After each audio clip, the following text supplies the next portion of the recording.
All I wanted was to write hit songs and sway Japan as a nation in my favor so that they would all love me, Roman. Oh, Sunku. That's all I wanted. Sunku. Sweetie. Yes. My dear, sweet, sainted, talented Sunku.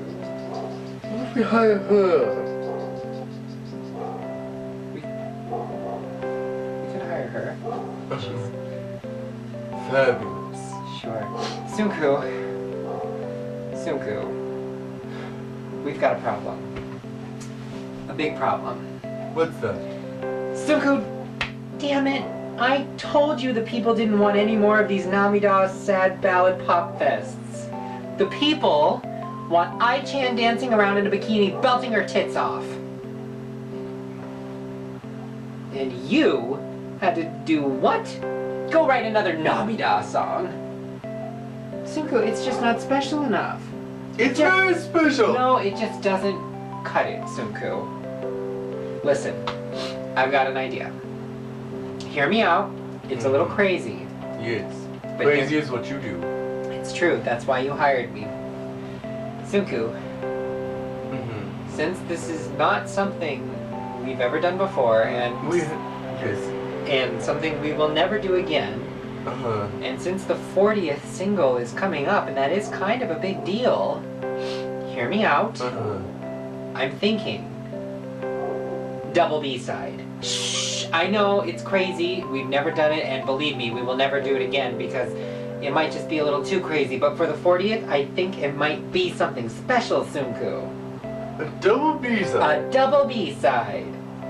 I'm not sure about A double B-side. I don't really like double B-side. It's a waste of my creative genius to write more than one B-side. I know, but think about it. It's the 40th. It's gotta be special. The 40th does have to be special. Double B-sides. We'll never do it again. Ever. Ever. Never, ever, never, ever, never, ever, never, never, evers. Ever, nevers. Okay. Dance party time!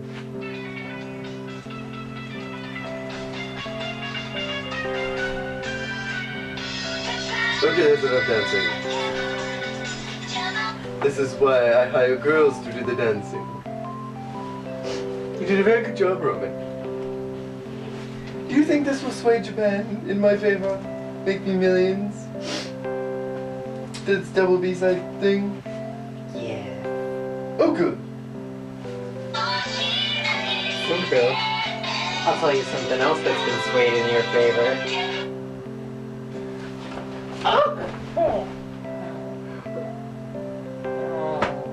I have no idea.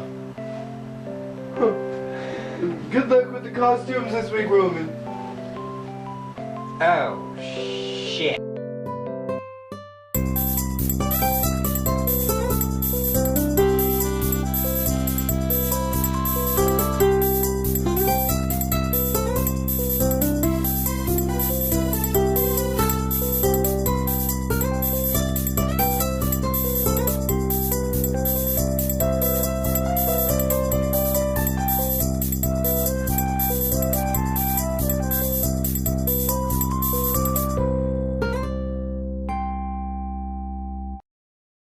Welcome to MMJJ. My name is Jake. And my name is Jermeeth. And this week we're reviewing the B-side to the A-side, which is Nanchatte Renai. Nanchatte Renai. The B-sides to this are Subete by Chikara and Aki Urara. Two B-sides. This is the start of a terrible trend. We have a very special double B-side today. Up until this point, and after the 50th single, double anything in Morning Musume did not really ever happen. This, as far as my recollection, only happened with Never Forget and Happy Night for Fukuda's graduation, and this is the only other time thus far that we've had a double B-side. Power of Love was a electronic, synthy, sort of energetic, sort of fun number. The hey-heys and the uh-ohs and the uh-uhs and the ah-ahs were catchy at first, but then after a while it just started to get repetitive. And that's kind of the theme for this particular song, is repetitive. This song just goes on and on and on without a lot of purpose. Much like me in an MMJJ. I don't understand the lyrics. I genuinely could not fathom what Tsunku was trying to say overall with these lyrics. It was like a lot of little vignettes of sensibility strung together by a desperate attempt at something, and it just did not work. It was almost like a bunch of fortune cookie things that Tsunku has been collecting over the past so many years and finally decided to just throw them all in a song. Subete wa Ai no Chikara is really old school in a very boring Tsunku fashion. It doesn't really have a very strong melody or a very strong chorus, and in fact it actually sounds like a generic repeat of Inspiration from Renai Revolution. And that's the B-side, not inspired by. If you go back and listen to both B-sides, the chorus of both of them actually sound exactly the same, and you wouldn't know that the song's switching if you listen to them consecutively. Really the only thing that this song has going for it is that it has a lot of panda lines, and it has a Junjun and Lin Lin opening. That's all it's got for it. Aki had a harder rock sound, angry guitars opening it up. The overall mood was much sultrier, much darker, much more sassy. This is definitely the winner of the two B-sides, especially considering that there are some kickin' harmonies of Gaki and Junjun and Aichan and Lin Lin, whose voices just meld so well together that their harmonies really just take this song into a fantastic category. The lyrics were about a relationship that's long distance, or they don't see each other very often for some reason. It starts with the singer expressing her sadness that she and her beloved are so far apart so often, and how hard it is, and how, you know, it makes life seem like so much more work, and her life is so like mundane and trivial without her true love. But by the end of the song, they are reunited and are happy once again. While nothing new and exciting as far as Tsunku is concerned, it was still a sweet sentiment and much more cohesive than the other B-side.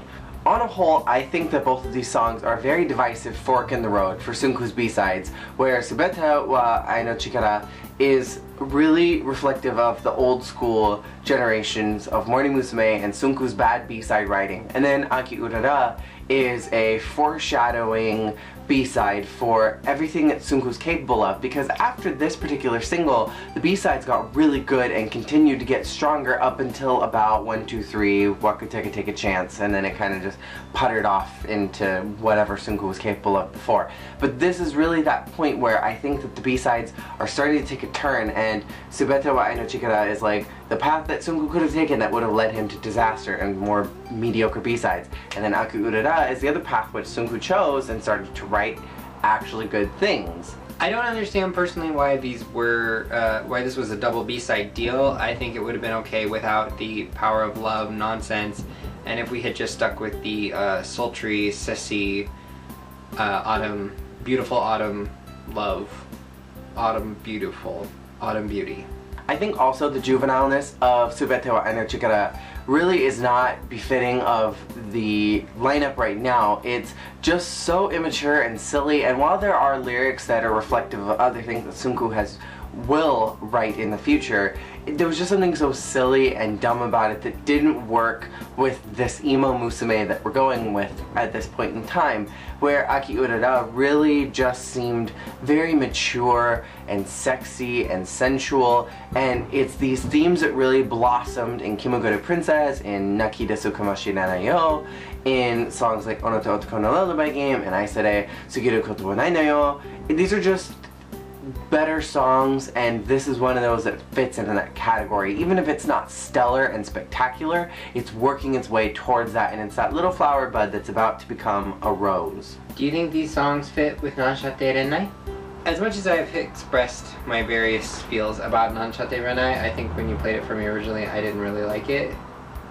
And then in subsequent listenings, I grew to love it, and then it became one of my staple. I need an MMJJ. I need a Morning Musume song to sing Nanchatte Renai. I feel like Nanchatte Renai is a iconic Morning Musume single.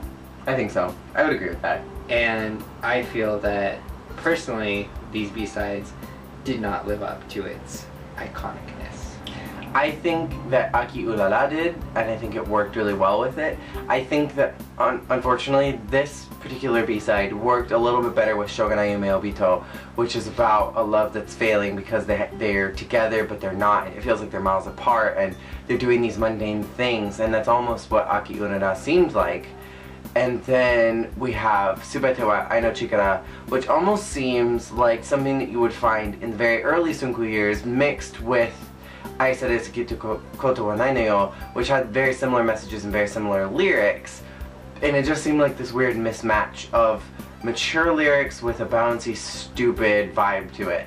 And I think that neither one of them really complimented it, but I think if I wanted to pick one that worked better, it was Aki Urara. But again, Aki Urara worked better with Shogun Ayume Obito. So that is our review for this week. Thank you all so much for watching. We will see you all again next week when we review yet another B-side. And we are on a slow countdown to the 100th episode, and we're planning something big and special for that. So stick around with us, and we'll see you next week. Peace out. Itakimasu.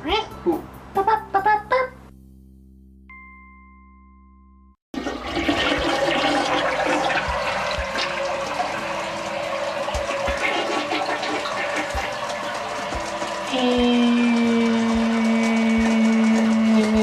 done. I remotely hacked into the Hello Project office. Is it done yet? My God. I remotely hacked into the Hello Project offices. Damn, I'm good. Who knew being a certified computer genius would pay off one day? Well, that day is now. Let's see what my dear sweet husband's been up to. Nanchatte Renai? A new single? No! No! No! He wasn't supposed to be productive while I was gone. Damn it, it's encrypted. Oh, what can I do? What can I do? Damn it, woman, you can do anything. You're a genius. Copy and pasted. Ah, yes. It'll take me a few years to decrypt the data, but I know a certain head of a certain AKB 40-something that could do a little something with this music just as soon as I decode it. Ooh, it's gonna be good. Kaze wa fueteru, Sunki-san. Kaze wa fueteru.